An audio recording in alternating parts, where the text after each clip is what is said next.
Chat series, the second one of the night. Excited to have one of my favorite guests on, Ryan P. George. Ryan, how are you doing today? I'm good. I'm great. How you doing? I'm glad to be here. Good. So this is for the Texas Blast Martial Arts Championships in Hmm. Houston, Texas. And Ryan is no stranger to this event, been here nearly 10 times or more, but have won so much. But this time came up on top.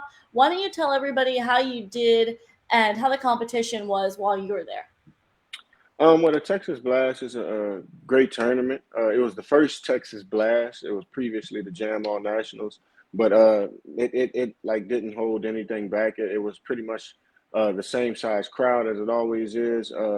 Texas has great fighters out there, as you could tell with a lot of those guys like coming onto the national circuit and winning in NASCAR nowadays. But it was a great experience. So just great competition all around. Great awards. Good tournament. Speaking of awards, the vinyl record, I was told that that idea originated from you. Tell me more about that kind of, I guess, progression. Yeah, I was there at the table. We were eating, like as we all do after tournaments, eating, and then me and the promoters, the Jam all at the time, Donnie Petway and Jason Holmes. Uh, well, a bunch of people were there, and they told me about the records they were going to do in the theme of the tournament. And I was like, oh man, for grands, you could get like, like gold plaques, like you winning the awards, and then as you keep getting them, you go platinum eventually. So it was like, oh, okay, cool. And then it happened at the tournament. So, well, you just made me tell everybody, so now everybody knows. But I think that's well, no, I think yeah, that's but pretty it was cool. awesome, and just like the whole kind of feedback and listening to ideas and how some of those things originate from. Yeah. It's just cool to hear the backstory of certain things. It's great, to be honest with you. I love the plaques. I have them all at the dojo, but I'm in my garage. This is my personal dojo now. So Uh-huh. I think I want to go on the walls with them, but I don't know if I want to go like 9 plaques deep on the wall. But I might, just might. You know what? I think you should, and it should just be your back like your Zoom backdrops for whenever you're doing classes or online Zoom lessons and things like Hmm. that. I think that would be pretty darn cool. Okay, so you took home a win, and we're halfway through the season. You've been very active on the circuit, comparatively speaking, after taking some time off to have a baby, another child. So Hmm. how has that been going? Oh, it's been great. Just trying to stay on top of my training. As we had another baby, and life is always going to be here. I'm not going to say in the way because karate's a thing that's always going to be here. You can take a step away and always come back to it. But just trying to make sure when I'm in it, like at this point, that I'm training my hardest. I because I train by myself so much, I don't spar a lot of rounds or I don't get those opportunities. Every now and then I take a trip and just go train with someone. But uh, when I'm in the ring, I like trying to tend to use that as my warm up, like that first match. And to be honest with you, we don't the level of competition that we have nowadays. There is no room for Mm-hmm. like to have a warm up match anymore. Everybody's like training. Everybody's getting better. It's been years of greatness out there, so everybody can watch something and pull from there. So I just try to stay on top of myself to train. My dad stays on top of me as well, just making sure I'm ready when it's time for competition. Did you find that same level of competition at the from the jump out of the gate at the Texas Blast tournament? I kind of got a little lucky. I did give me a You bird. got Well, I don't want to call it that, but I did give me a quick little warm up in, and then I yeah. had the level increase as we went to the stage, and I got lucky. My brother Willie Hicks wasn't. He was fighting in the 35 plus, so he was out of the way. I didn't have to worry about him, and but I ended up fighting Chance Turner for the Mhm. grands, and that's not especially at that tournament. That's not a strange matchup. Mhm. Me and him always fight there, so it turned out to be I came out with the win. It was a good event, so good weekend for myself. I felt good about it. Awesome. Good. Okay, and then did you have any coaching or judging at all that you did, or were you focusing just on competing when you were down there? I was a little spoiled. I've been competing at these NASCAR tournaments and events, and not having to judge. So So I stay you know there. what I'm hearing now is these promoters, they're going to be like, oh, he's had a walk in the park. Let me go pull him and get some judging out of him. Man, it could happen. I don't mind, but at the end of the day, at those NASCAR tournaments, they got people who are really like there specifically to judge. Mm-hmm. And to be honest with you, me coming as a competitor, I'm not there to judge Mm-hmm. competition at that point. I'm really there to focus on competition. I'm here to compete. The goal is to bring back a victory. So Nice. sometimes you get a little distracted, Mm-hmm.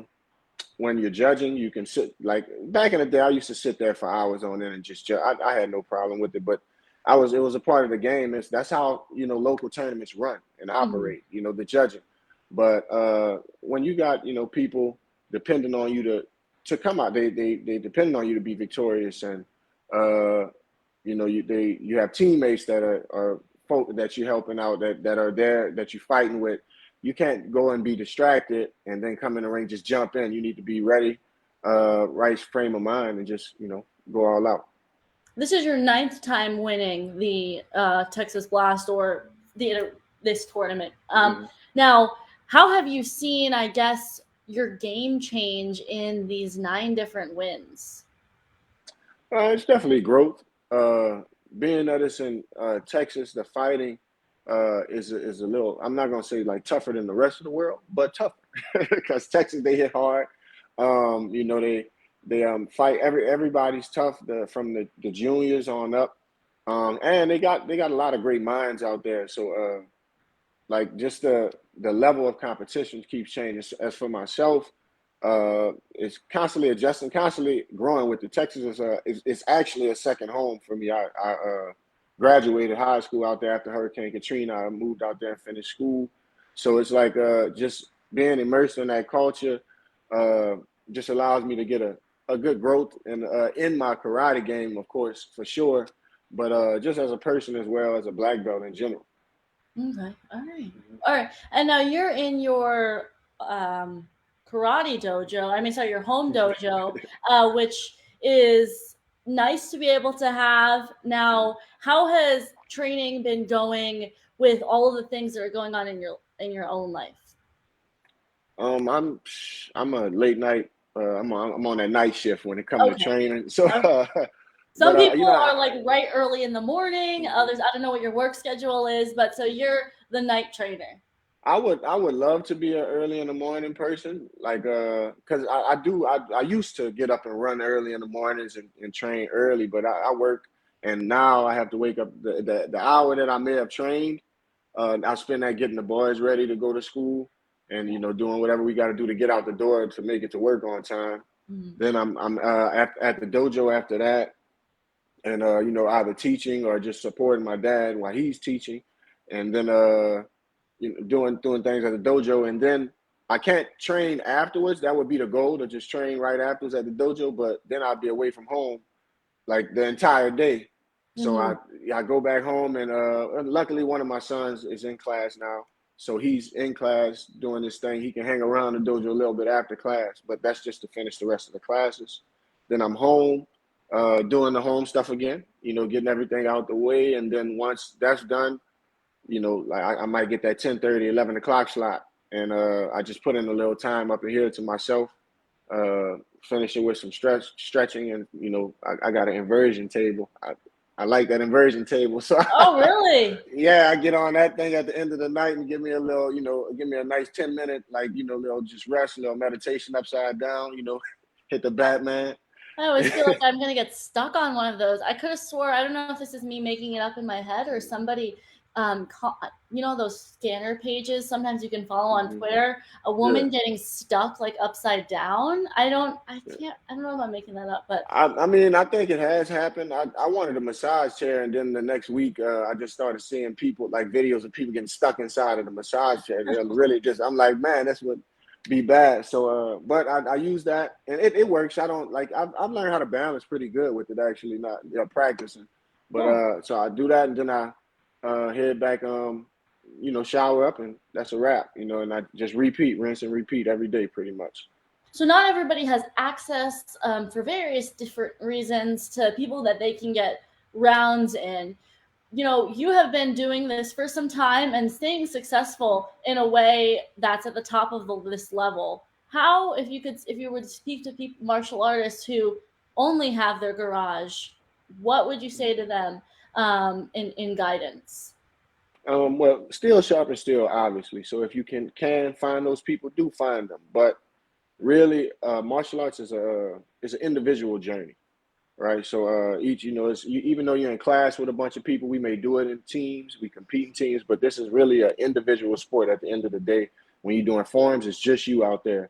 When you fighting, it's you and another person that you're dealing with. But really, you control the outcome of this thing. So you have to kind of take that type of mind frame is what I kind of use, and then I just put it in myself, and I have an imagination out of this world because I fight everybody. Mm-hmm.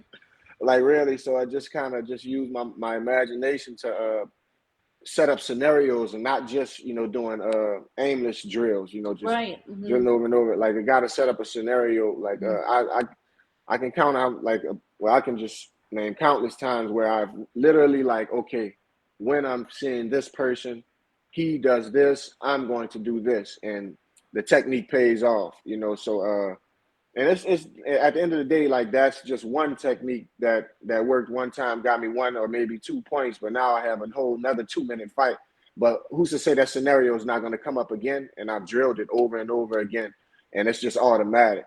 So you just got to put that type of frame of mind, and you have to persevere really, because it does get tiring, and I hate it when I look online and see everybody in Atlanta and they got a room full of 1 million people and they just training, or in Florida or Yeah. anywhere like and then it's not just like regular people, this is like the people, you know what I mean? So it's like it's really not fair sometimes, but that's just the hand I've been dealt, and I'm blessed in my life, so I'm gonna take it and I'm gonna move with it. Yeah, everybody, has their own different journey, and it really is what I'm hearing is like hyper focused training, because you have to be focused in Hmm. situations like that, Yeah. working with what you've got and leveraging what you have. So that just, what how you were talking like is a nice segue into some of the other stuff that you do related to martial arts. But we were chatting about this before. Motivation 22 is your Hmm. business. What kind of inspired that, and what do you do under that sort of umbrella? Motivation is kind of it, like Motivation 22. It kind of derived from, well, first of all, I'm 517 is my birthday, 22 is my number, right? So like the 5 and 17 add up 22, and like it just like in my life, like before I even realized that, like I just started, I would see that like number a lot. So it's kind of like people have like numerology and angel numbers and stuff like that, but 22 is a number of perfection. So we seek perfection, like motivation, perfection. So that's my motivation. I'm looking to perfect. Now we can't. Everybody knew you're not going to be perfect, but as long as I'm in the chase or in the hunt or seeking perfection, I'm gonna be on a path that's going to lead me, to progress. So really, that's what motivation 22 kind of embodies. But Uh-huh. I use that business to just to do anything my mind desires, really. So that's the thing when you set up an LLC, you can kind of just it helps you, and it gives you a cushion to do other things in your life, set you up for other paths. So I do a little bit of business training. I use it teaching martial arts, of course. I do private lessons and whatnot. I do workout classes. I have a first and 15th series online that I just put out there, and like anybody can like just get on it and do it at any time. There's I think 33 workouts right now that you could just hop on and just any day of the week, or just add it to your rotation. I just want people to be motivated to be them best selves, and I think fitness is a route to do that, and but also just mindset is another route to do that. So, but there's nothing without discipline. So you have to have the discipline to do that. Everybody has a motivation, but if you're not disciplined in the actions to lead you Right. to that motivation, you just really kind of just sitting still, and your motivation is still right there. All you have to do is go and get it. So I just use that business to kind of just push that message. And motivation comes and goes because I Hmm. don't always feel motivated to go to the gym, but it's discipline that'll get you there, or feel like Yeah. working out. Motivation sometimes wavers, but discipline should persist. I'm gonna say it like this. So like your motive, like let's say you set a goal, right? Obtainable goal, like it's your motivation. Like you have that. Now being motivated, that comes from somewhere else. You gotta like be motivated, but your motivation doesn't change until you Mhm. achieve it, and then you can switch it up. It I could be see. multiple things. Motivation is like a noun, I guess. Yeah, yeah, That's yeah. what And you're saying. then being motivated is coming from an outside source. You're looking for some energy to come from somewhere, or this, and that discipline, like you just said, that discipline is going to help you, get back, stay on that track to go towards your motivation. So I'm not saying like, you know, motivation is the only thing you need because you do need a lot of things. But it is something that you can set for yourself. It's a goal, uh, Hmm. that you can set for yourself. And if you aim towards that, like I said, that perfection, you can't go wrong. So, what would you say right now in martial arts your goal is, or is it a? Yeah, I don't want to put words in your mouth, but what would you say your motivation is? In martial arts, success, of course. I don't necessarily want to be the greatest of all time, but I want all of the greatest of all time to know me. You know what I Mm. mean? So that's my end goal right there. I just want to be in that conversation at the end of the day. And then I want to be successful and fight my best while I'm out here. I want to give everything to martial arts. Like I don't want to, look back and be like, man, I should have, I should have did this. There's no worse feeling than like taking a day off from training and then coming in second place.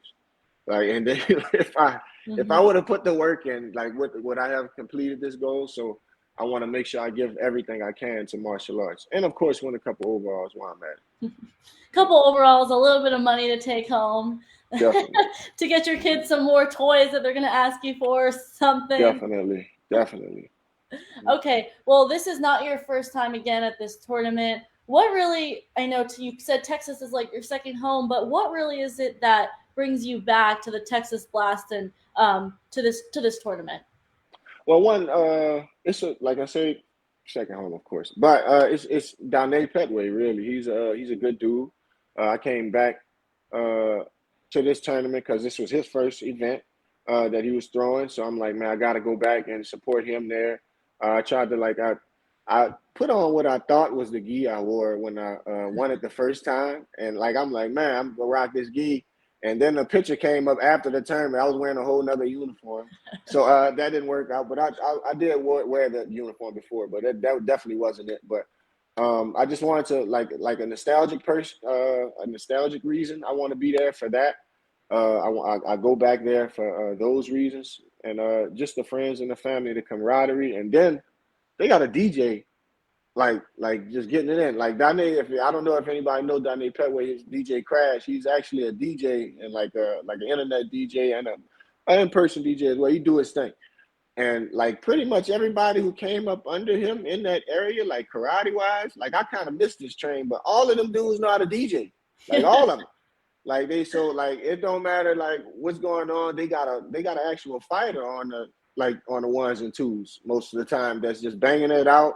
And not to mention he have like other DJs who he Hmm. hosts come through that. Like it really be popping in that thing. That's So just, it's a fun experience too. It's yeah, it is. on brand for the branding that they kind of have. Mm-hmm. Just a good time. It sounds like.